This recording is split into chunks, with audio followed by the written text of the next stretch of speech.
Madame, Monsieur, bonsoir et bienvenue sur la télévision Futur Média. Il est 20h, l'heure de la principale édition de la soirée. Merci de nous recevoir chez vous. Tout de suite le sommaire. Publication du rapport d'exécution budgétaire pour le deuxième trimestre 2025. Il apparaît la nécessité d'une relance économique centrée sur des secteurs à forte intensité de main-d'œuvre et la diversification des ressources. La démarche de transparence saluée par Alioune Tine, fondateur de Africa Jom Center, qui appelle à plus de rigueur dans la gestion des finances publiques. Inondation au Sénégal. Les niveaux des fleuves Sénégal et Gambie montent sensiblement. À Bakel et Matam, il est à plus de 60 cm de la côte d'alerte. À Tambacounda, les fortes pluies ont causé 3 morts et d'importants dégâts matériels. En sport, le championnat d'Afrique des Nations 2024. Le Sénégal affronte ce mardi il affronte le Soudan pour décrocher sa qualification en quart de finale. Un duel décisif entre deux équipes à égalité de points. Les Lions locaux prêts à relever le défi. Voilà pour le sommaire.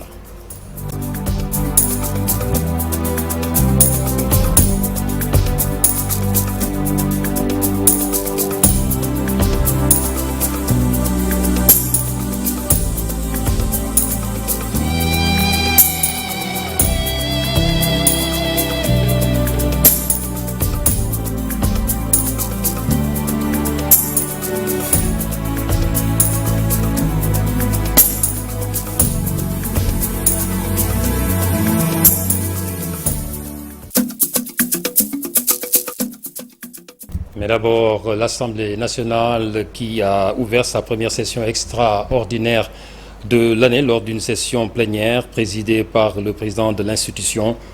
Avec la présence d'au moins 99 députés, le quorum requis a été atteint, marquant le début effectif des travaux. Dans son discours d'ouverture, El Hadji Malick Ndiaye a rappelé que cette session a été convoquée par décret présidentiel conformément aux dispositions constitutionnelles. 3 projets de loi inscrits à l'agenda de cette session. Le projet de loi sur l'accès à l'information, le projet de loi sur la protection des lanceurs d'alerte, le projet de loi relatif à l'Office national de lutte contre la fraude et la corruption, l'OFNAC. Ces textes visent à renforcer la transparence et la bonne gouvernance dans la gestion publique. On parle d'ailleurs de l'OFNAC avec la réforme annoncée de cette institution qui continue de faire réagir. Le président de la commission des lois, Abdoulaye Tall, maître Abdoulaye Tall, se veut rassurant. Serigne Bassirou Gueye n'a jamais été visé, précise-t-il. Selon lui, cette réforme répond uniquement à la volonté du régime de mieux prendre en charge les attentes des Sénégalais. Nous l'écoutons au micro de Alassane Ba. Nous ne sommes pas dans les débats personnalisés ni personnifiés. Au contraire, nous sommes au-dessus de la mêlée de toutes ces contingences et nous travaillons pour le peuple sénégalais. Nous ne faisons pas focus sur un homme, pas du tout. Loin de nous l'idée ou la prétention de cibler des personnes. Non, pas du tout. Mais ça entre en droit de notre discours de campagne, de notre promesse qu'on avait donnée aux Sénégalais d'entamer des réformes nécessaires pour permettre à notre administration de pouvoir fonctionner sur des bases solides, sur des bases de neutralité, mais également d'efficacité. Alors, loin de nous, un esprit de revanche ou de vengeance, d'autant plus que nous n'avons pas de contentieux personnel avec le monsieur que vous venez de citer. Alors, qu'est-ce qui doit expliquer qu'on s'agite de sorte que, effectivement, ça doit être une campagne pour essayer d'éliminer ou de limoger ou de prendre la revanche. Non, le débat ne se situe pas à ce niveau. Je pense que c'est la marche normale de nos institutions. Ça entre en droite ligne de notre programme de campagne, de notre projet qu'on a vendu aux Sénégalais et qui a suscité tant d'espoir et tant d'espérance. On reste dans l'institutionnel pour parler de la publication du rapport d'exécution budgétaire du deuxième trimestre 2025. Le document met en lumière la nécessité d'une relance économique axée sur des secteurs à forte intensité de main-d'œuvre tels que le bâtiment, le tourisme ou l'agriculture, la diversification des ressources en dehors de la fiscalité et le renforcement des investissements publics aussi recommandés comme des solutions. Fatou Bintou Conté et Mohamed Dien pour plus de détails. Si le PIB, le produit intérieur brut, a connu une hausse de 12%, l'économie sénégalaise, dans le rapport d'exécution budgétaire de ce trimestre, mérite une relance, selon le directeur de l'ONG IBP. Ce qui montre que l'économie a connu un regain, mais un regain qui est principalement tiré par le secteur des hydrocarbures. Parce qu'hors secteur hydrocarbures, on est à près de 3% de croissance. Ce qui revient à ce que je disais récemment, qu'il faut relancer l'économie. Il faut relancer l'économie par les secteurs qui sont à la fois des secteurs à forte intensité de main-d'œuvre, mais également des secteurs qui sont les secteurs sur lesquels le Sénégal peut s'appuyer. Le BTP, le secteur des mines, le secteur du tourisme, l'agriculture. Malène Amadounian estime que la fiscalité ne peut pas tenir toute une économie, seulement une partie, et avec une économie dynamique. Une fiscalité interne peut tenir une partie de l'économie. Il faut diversifier les ressources, bien entendu. Aujourd'hui, avec les prévisions des hydrocarbures, qui sont des ressources qu'il faut dire qu'elles ne sont pas définitives, il faudrait être dans une situation où, oui, on peut couvrir au moins nos dépenses ordinaires par nos recettes fiscales, et maintenant utiliser ces ressources exceptionnelles, combinées à des ressources extérieures mobilisées à des taux avantageux, pour pouvoir investir de manière définitive dans des projets structurants. Le budgétaire reste faible au Sénégal et pourtant cet argent permettait de faire face à certaines dépenses d'investissement. Et aujourd'hui, on a un niveau de dons budgétaires qui est très bas, qui était non seulement une source de trésorerie pour l'État, mais qui permettait également, dans le cadre de certains prêts, comme les prêts projets, d'avoir de l'investissement à des taux concessionnels. Aujourd'hui, il faut se rendre à l'évidence. Le Sénégal est obligé d'aller sur le marché financier, et en allant sur le marché financier avec une notation qui est celle qu'on connaît, on emprunte à des conditions qui ne sont pas favorables. Ce qui fait que le niveau d'investissement reste très faible au Sénégal, surtout que jusque-là, la masse salariale occupe une place importante dans les dépenses. Le niveau de l'investissement est très faible. Le niveau de l'investissement est faible et une économie est tirée par plusieurs agrégats, par plusieurs indicateurs, et au titre de cela, l'investissement. Parmi cet investissement-là, l'investissement public. Et si on avait noté un niveau d'investissement très faible au premier trimestre, il y a aujourd'hui une relance de l'investissement, mais qui reste très secondaire par rapport à la taille des dépenses de fonctionnement. D'où la relance de l'économie avec l'implication du secteur privé et la rationalisation des agences. Il y a des faits qui sont que l'économie doit être relancée, elle n'est pas assez dynamique, que le secteur privé doit être davantage impliqué dans la gestion de cette relance, que pour avoir des impôts, il faut une économie qui soit dynamique. Un secteur parapublic avait été développé en pensant qu'il pourrait permettre de rattraper notre retard de croissance en étant beaucoup plus efficace que l'administration centrale. Or, aujourd'hui, on voit, comme les agences, aujourd'hui, on voit un dédoublement, voire un triplement de plusieurs... Alors, je pense qu'aujourd'hui...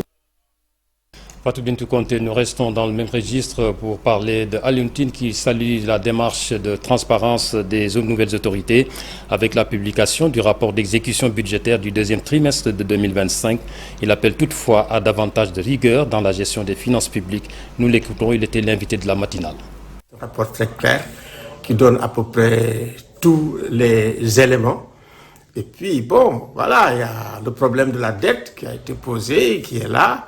Il y a le problème également de la masse salariale qui s'envole, qui est là. Mais bon, il y a aussi des aspects positifs comme, si vous voulez, la croissance de 12%.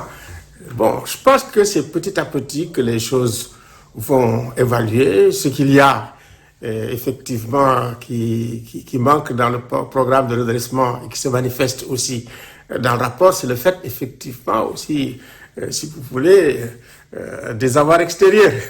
Comment il faut faire maintenant, dans le cadre du partenariat, faire en sorte, effectivement, d'avoir des appels d'air de l'extérieur, des appels de fonds. Je pense qu'on a commencé à discuter avec le FMI, c'est une très bonne chose.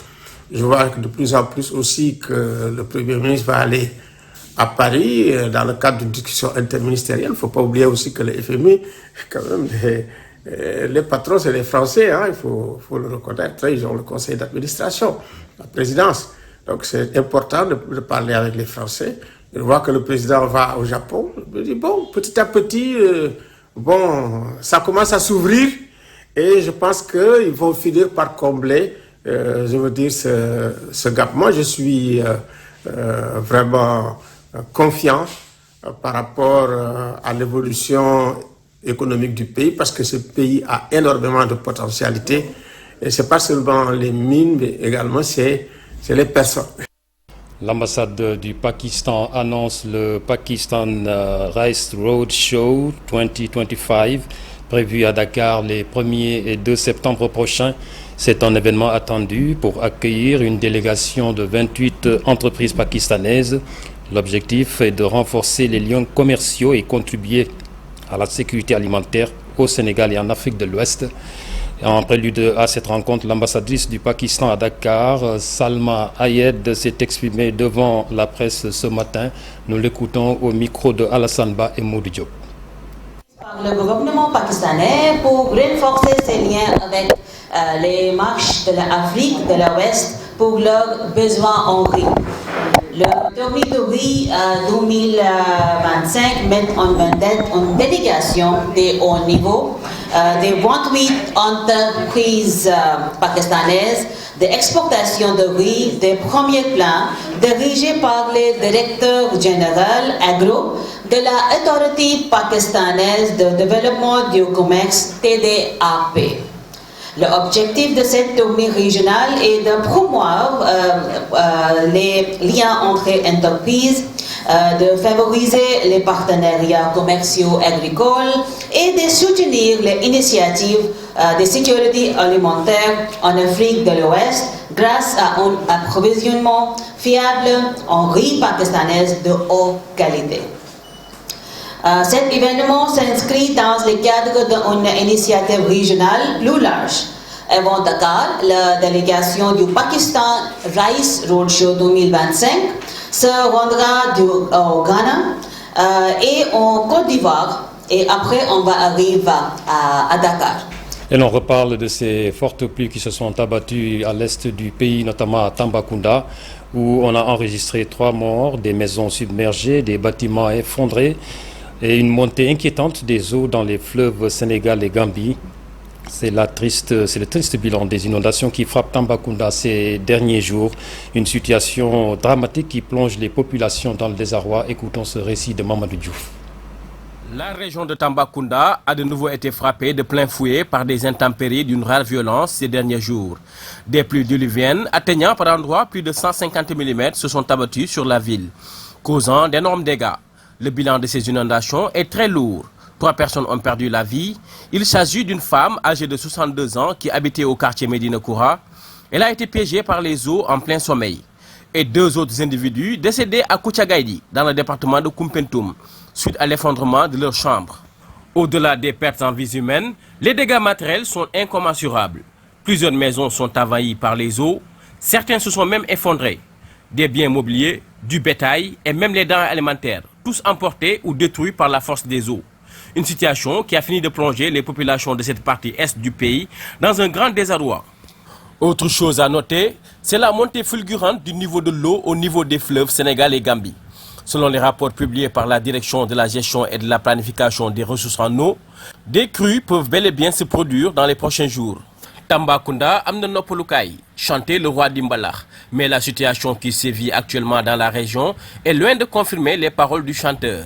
Car la situation actuelle reste très préoccupante. C'est pourquoi les populations appellent à l'aide. Restons dans cette actualité climatique pour aller dans le nord du pays, plus précisément à Matam, où de sérieux risques d'inondation dans la vallée du fleuve Sénégal s'annoncent. Le niveau qui grimpe de façon alarmante. Le bulletin hydrologique de ce lundi tire la sonnette d'alarme. Bakel n'est plus qu'à 68 cm de sa cote d'alerte, Matam à 63 cm. À Nguidilogne, en plein cœur du Dandé-Mayo, le maire appelle l'État à accélérer le déploiement des moyens de prévention et d'aide aux sinistrés. Écoutons ce reportage de Ali Bandelnian. La tendance haussière du niveau d'eau du fleuve Sénégal de plus en plus préoccupante. Le bulletin hydrologique de ce lundi à 8 heures conforte bien cette sérieuse menace d'un éventuel débordement du plan d'eau. Déjà, à la station de Kidira sur la Falémé, la côte est passée de 6,97 m à 7,16 m ce matin. Au départ du fleuve Sénégal, à partir de Bakel, où la cote d'alerte est de 10 mètres, il a été relevé aujourd'hui un niveau de 9 mètres 32. La même tendance se poursuit jusqu'à Matam, où le niveau du fleuve Sénégal est en 24 heures est passé de 7 mètres 15 à 7 mètres 37 ce matin à 8 heures. Une forte montée des eaux du fleuve Sénégal sur laquelle les populations attendent toujours les actions préventives. Une véritable psychose qui s'installe chez les riverains. L'année dernière, les populations ont souffert le martyre, car l'eau avait colonisé durablement beaucoup de concessions et cause beaucoup de victimes et de sinistrés. Jusque-là, aucun ouvrage qui puisse empêcher la montée des eaux. Nous voulons rapidement érection d'une digue de protection pour empêcher la montée des eaux vers les concessions et un digue sur la berge du fleuve et aussi préparer à reloger les sinistrés dans des zones élevées avec toute la logistique requise, base de matériel, etc. Et aussi on poste avancer des sapeurs-pompiers pour surveiller l'eau.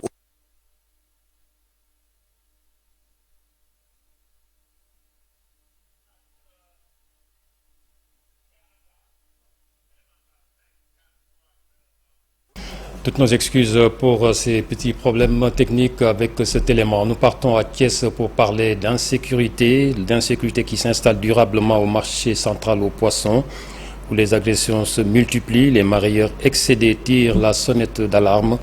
Face à cette situation, le maire de la ville, le docteur Babacar Diop, s'est rendu sur les lieux pour constater les faits. Il affirme avoir aussi saisi les nouvelles autorités par courrier appelant à l'ouverture du nouveau marché central aux poissons construit à Diassap à la sortie de Thiès, suivant ce reportage de Cheikh Anta Diop et Seylatir. C'est vers 6 heures du matin que le maire de Thiès était déjà sur le site du marché aux poissons de Thiès, situé à quelques encablures du camp militaire, le cercle mess de l'Enoa. Cette visite a permis à Dr Babacar Diop de constater de visu les difficultés rencontrées par les marailleurs. Il m'avait invité à venir ici à 6 heures du matin. Vous voyez toutes ces braves dames mobilisées qui contrôlent le secteur. Nous leur devons du respect et je lance un appel au gouvernement de la République du Sénégal de mieux organiser ce secteur, de les soutenir, de les aider. La première revendication, c'est la question de la sécurité. La dernière fois ici, une brave femme travaille dans ce secteur, a perdu la vie, a été sauvagement agressée. Il sollicite même le soutien du président de la République, Diomaye Diakhar Faye, l'ouverture du nouveau marché central aux poissons. Ce marché aux poissons, je rappelle, c'est la ville de Thiès qui a donné le terrain. Avec le ministre évidemment Aliou Ndoye, j'ose espérer que dans les prochaines semaines, les autorités répondront. Pour sa part, des acteurs de la pêche ont signalé la rareté du poisson au Sénégal. Le Sénégal importe du poisson de la Mauritanie, du Maroc. Ça pose un problème de la rareté du poisson au niveau de nos côtes. C'est une enveloppe de 1,8 milliard de francs CFA qui a été consacrée à la construction du marché central aux poissons flambant neuf. Et c'est l'ancien ministre de la Pêche, Aliou Ndoye, qui avait lancé les travaux. Et là on part pour le Gabon où des activités économiques telles que la réparation de téléphones, le transfert d'argent, le commerce de proximité, désormais interdites aux étrangers, parmi lesquels les Sénégalais, une décision des autorités qui vise, selon le gouvernement, à redonner le pouvoir économique aux Gabonais, suivant ce récit de Dissa Prera. Désormais, au Gabon, interdiction est faite aux étrangers d'exercer certaines activités économiques telles que le commerce de proximité, la coiffure, les soins esthétiques de rue, la réparation de téléphones, entre autres. Une décision issue du Conseil des ministres du 12 août 2025. L'objectif de cette mesure, selon l'État, est de réduire le chômage et de formaliser ces métiers, mais principalement de redonner le pouvoir économique aux Gabonais. Mais selon le porte-parole du gouvernement, la mise en œuvre de cette interdiction se fera progressivement avec une période transitoire et de concertation avec les collectivités locales. Parallèlement, les autorités prévoient d'accompagner ces opérateurs nationaux vers la formalisation de leur activité. Une mesure qui soulève l'inquiétude chez beaucoup de ressortissants ouest-africains et même les avis sont partagés au sein de la population gabonaise. Le dernier recensement général des entreprises au Gabon en 2023 renseignait que le secteur informel contribuait à hauteur de 35% du PIB et on n'y retrouvait que 20% de la population gabonaise. Fenêtre sur le monde pour parler de l'actualité internationale qui nous mène tour à tour aux États-Unis, au Pakistan et au Burkina Faso où une diplomate de l'ONU a été déclarée persona non grata pour diffusion de fausses nouvelles. Le récit est signé Aminata Mbaresso.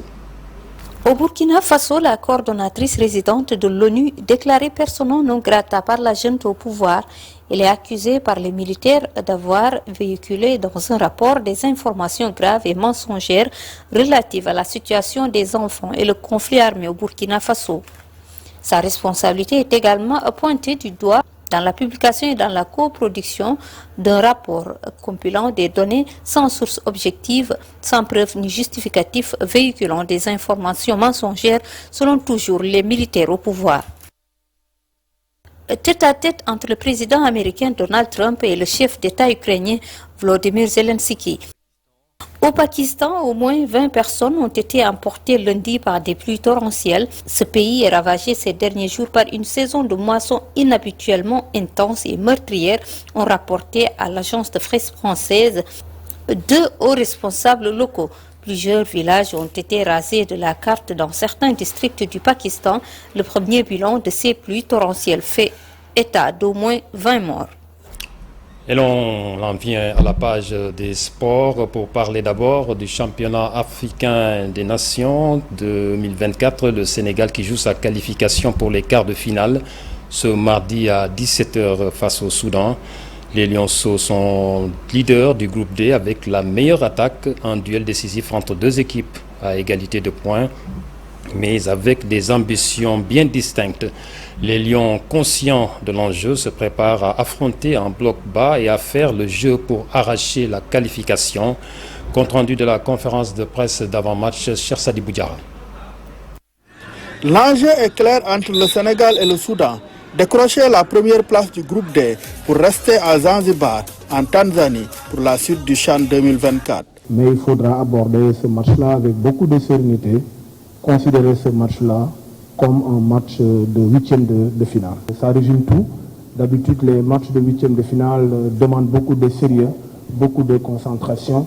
Et je pense qu'aujourd'hui, tout au long de la semaine, nous avons travaillé effectivement en ce sens, étant donné que le projet de jeu adverse nécessite beaucoup de sérieux et beaucoup de concentration. Le Soudan, si vous êtes des journalistes, vous pouvez vérifier vous-même, depuis quelque temps, elle ne perd pas de match. Donc c'est une équipe très costaud, une équipe très accrocheuse et des joueurs résilients. Donc ça veut dire que demain, Inch'Allah, c'est vrai, le match passé c'était un match piège, effectivement orienté pour le 3e match. C'est parce que le 2e match était piège qu'aujourd'hui, le match est décisif. Donc je pense que nous aurons l'occasion d'être très exigeants dans ces moments décisifs. Le Soudan, auteur d'un coup d'éclat face au Nigeria, battu 4-0, un adversaire qui mise sur un jeu de transition. Ça va répondre à une de nos variantes prioritaires qui consiste effectivement à avoir cette possession, mais n'ayant une possession dangereuse, pas une possession stérile. La possession doit être effectuée dans leur propre zone et ça probablement poussera l'adversaire de commettre des erreurs que probablement nous pouvons exploiter étant donné que nous avons des garçons qui sont très rapides dans le couloir extérieur et pourquoi pas exploiter les half-pace. Et j'ai remarqué effectivement la présence de beaucoup de journalistes soudanais. On a eu des pistes effectivement que la population est avec cette équipe, mais l'un dans l'autre ça va nous motiver effectivement pour aborder ce match-là avec beaucoup de sérieux. On va rester dans notre registre qui consiste effectivement à avoir un jeu porté vers l'avant. Donc ça veut dire que demain, Inch'Allah, on va assister à un très beau match. Soudan-Sénégal, le duel au sommet du groupe D du CHAN 2024, c'est ce mardi à partir de 17h. Au même moment, le Congo qui rencontre le Nigeria peut espérer encore ravir une des 2 places qualificatives au quart de finale. JOJ Dakar 2026 pour une meilleure réussite de l'organisation. Le ministère de la Santé et de l'Action sociale s'engage comme partie prenante avec la signature d'une convention avec le comité d'organisation en cadre de collaboration entre les structures de santé et le COJOJ. D'après le ministre de la Santé et de l'Action sociale, Ibrahim Sy, qui annonce la mise en place d'un comité de pilotage pour une meilleure efficacité. Suivons-le au micro de Cheikh Sadibou Diarra. L'oncologie de Diamniadio, retenu comme hôpital officiel des Jeux olympiques de la jeunesse. Certaines structures publiques et privées ont été identifiées pour intégrer le dispositif de prise en charge des athlètes, des délégations et du grand public. Il s'y ajoute que d'autres entités de mon département, comme la CNPNA, la Pharmacie nationale d'approvisionnement, l'Agence de réglementation pharmaceutique, le SAMU national, sont aussi parties prenantes. Ces raisons font que cette convention cadre qui sera signée servira de levier pour définir le cadre de collaboration entre le COJOJ et les structures autonomes de mon département. J'engage mon département à tout mettre en œuvre pour une réussite parfaite de cette activité de portée mondiale. Pour une meilleure efficacité et un comité de pilotage multisectoriel composé des membres du COJOJ, du ministère de la Santé et de l'Action sociale, des ministères de l'Intérieur et des Forces armées a été mis en place. Ce comité, qui a pour mission l'élaboration, la mise en place et le suivi du dispositif médical, doit relever le défi de l'organisation et de la rigueur, conformément aux standards internationaux et aux exigences du comité international. De l'information sportive toujours dans cette édition avec le basket. Dans le match barrage qualificatif au quart de finale de l'Afrobasket Angola 2025, le Sénégal, porté par son capitaine El Hadj Omar Brankou Badio, s'est imposé devant le Soudan sur le score de 78-65 en quart de finale. Les Lions vont rencontrer les Nigérians ce mercredi à partir de 18h. Voilà qui met un terme à cette présente édition. Je vous remercie de l'avoir suivi, mais restez avec nous dans un court instant. Soir d'info, deuxième partie. À tout de suite.